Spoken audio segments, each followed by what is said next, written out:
గాయత్రి శ్రీమాత్రే నమః. ఇప్పుడు నేను సేమియా ఉప్మా చేస్తున్నానండి.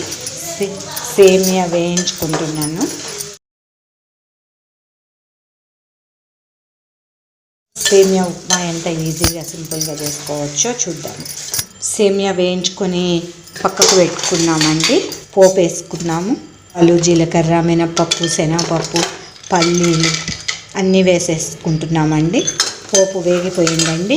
ముందే కట్ చేసి పెట్టుకున్న ఆనియన్, పచ్చిమిర్చి, కరివేపాకు అన్నీ ఒకసారి వేసేసుకున్నామండి.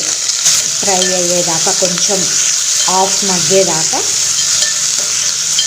ఉంచాలి.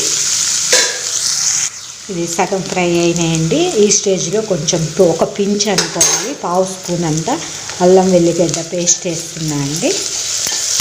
సేమియా ఉప్మాలో ఇలా చేసుకుంటే కూడా బాగుంటుంది. ట్రై చేయండి అందరూ ఒకసారి. ఈ అల్లం వెల్లిగడ్డ పేస్ట్ కొంచెం ఫ్రై అయ్యేదాకా ఉంచి ఇప్పుడు వాటర్ పోసుకున్నాము.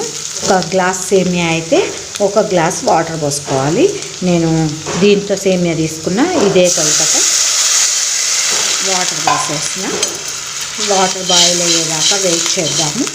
ఎంత సాల్ట్ వేసుకున్నాము. ఇవి బాయిల్ అయిపోయినాయి కదా.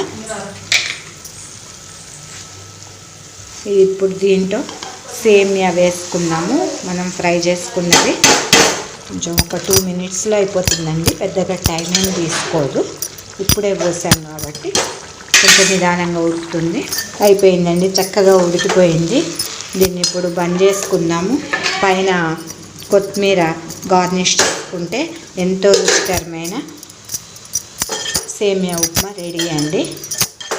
సింపుల్గా 2 minutesలో చేసుకోదగ్గ ఉప్మా రెసిపీ ఇది. అందరూ ట్రై చేసి కామెంట్లో చెప్పండి ఎలా వచ్చిందో.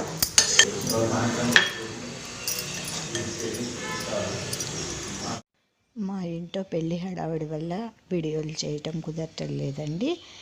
అయినప్పటికి కూడా ఈ యొక్క చిన్న వీడియోని మీకోసం పెడుతున్నాను. ధన్యవాదములు.